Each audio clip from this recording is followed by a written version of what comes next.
entrepreneurs. Get ready to stop dreaming and start doing. Here, ideas become action. We prioritize purpose and profit. You ready? Let's go.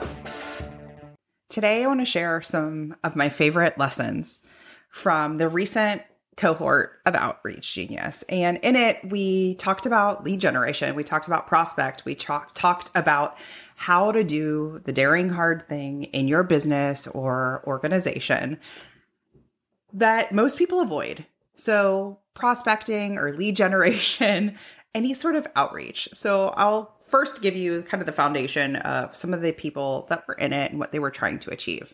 So some of them were fundraisers. Some of them were having conversations with potential new or recurring major donors, having those hard conversations, asking for funding. Some people were pitching to create their new social street team. So their digital ambassador programs, or they're like in the DMs, pitching influencers, pitching micro influencers and partners. Some people were pitching podcasts.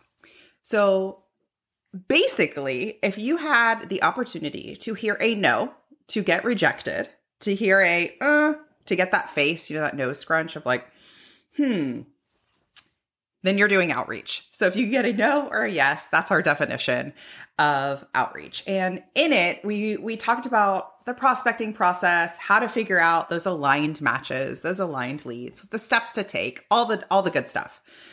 But the past 2 weeks, we talked about this method that I created where you can lean on and borrow somebody that has main character energy. You know those people. You know main character energy.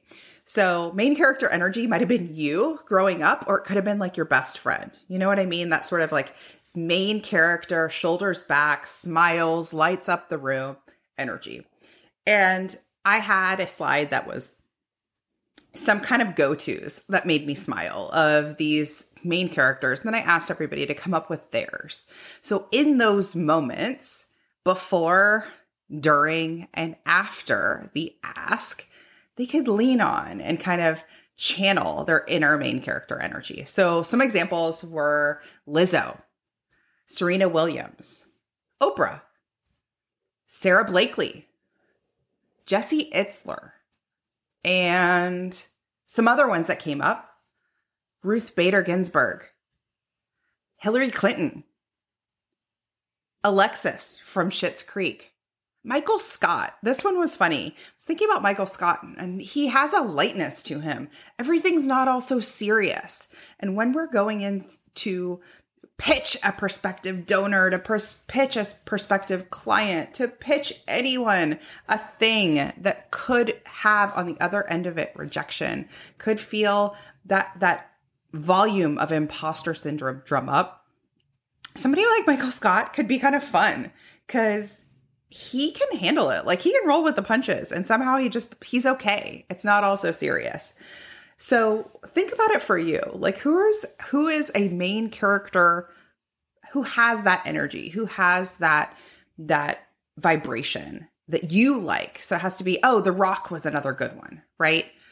Of just like, they got it. It's okay. These are all people that specifically when they hear a no, when they are faced with a fail, when they are up against failure, they do not give up. They are like relentless. They are committed. They also don't make it mean something catastrophic about them. I mean, don't we know Alexis and Michael Scott definitely don't, right? They're just like, this person said no. They must not understand. This person said no. Let me clarify. This person said no. That's confusing. Interesting. Let me know more, right? They have a boldness to them. They have a courageousness to them. Sarah Blakely absolutely did. So, and does. She's somebody who is like uniquely her flavor, online, offline. That's what she's like. And she's somebody who invented Spanx. So she has $1 billion company that started in her head. She started by saying, let me cut off the feet off these hose so that we can create these footless pantyhose. And she tried to find a vendor who would produce this. All she did was hear no's. And so many people up against those no's give up. They believe the people who tell them it's a bad idea, it won't work. And then there are these other people who stay in it, who are so committed to their mission, so committed to their vision, that they keep going. They use those no's to pave the way to yeses. They use those no's to say, ooh, where can I tweak my pitch? Ooh, where was I unclear? Ooh, where can I get another connection? Where can I learn from this? But not in a way to like shame spiral, not in a way to overthink. Many of the people that I work with, they get stuck in this like swirl or spiral of needing to just like prepare a little bit more before the pitch. I call this like over editing or tweaking to death, but it could be anything. It doesn't have to be editing. It's just like, oh, well, let me just do this thing before the pitch. I got to get that thing done. I just need one more asset, one more design, one more thing. And it really keeps you from ever having to put yourself out there. Meanwhile, the Sarah Blakeleys of the world are just pitching, offer, outreach. That one's hard to say fast. And handling and building the muscle of the no's, the yeses, and the maybes. Because I will say the yeses actually have this momentum behind them. The first yes you get, for whether it's a funder, whether it's an ambassador, whatever that goal is, that first yes, you know what it feels like when you get it. It feels like magic. And it makes like the next 10 pitches, or at least the next one, so much easier because you have that evidence of like, ooh, this is working. Ooh, people want this. So Jesse Itzler is another good one.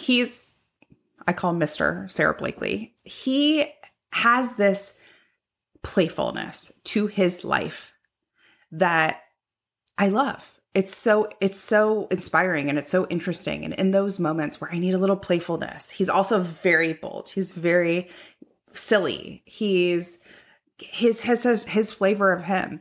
In those moments where I need a little lightness in the way that I'm thinking, I need some commitment, some intentionality, right? I think about him. I'm like, all right, how would he handle this situation?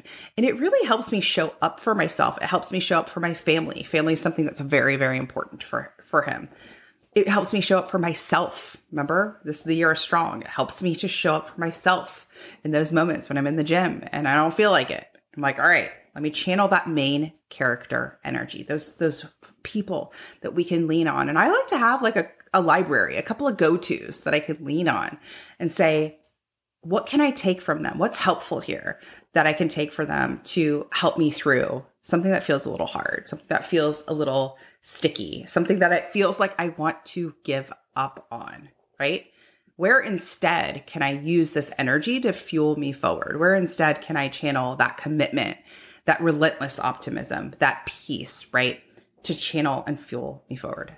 Okay. If this resonated with you, tell me. Come hang out with me at Splendid Consulting on Instagram and tell me. I want to know your main character energy. I want to know who that is. If you ask me, everyone should have a coach, especially you. I want to invite you to schedule a free discovery call with me. Go to splendidatl.com/contact. You'll see my calendar there. Book a call with me. You'll learn about my smart growth method, where we can grow your business or organization sustainably with ease and massive impact. Think you've reached out to everyone in your network? Are you out of ideas to get noticed and get funded? I hear you. That's why I'm giving you a chance to steal my prospect list. Yes, you can generate leads for your nonprofit or impact-driven business. Grab my mini training and list delivered to your inbox instantly. Go to splendidcourses.com/prospect.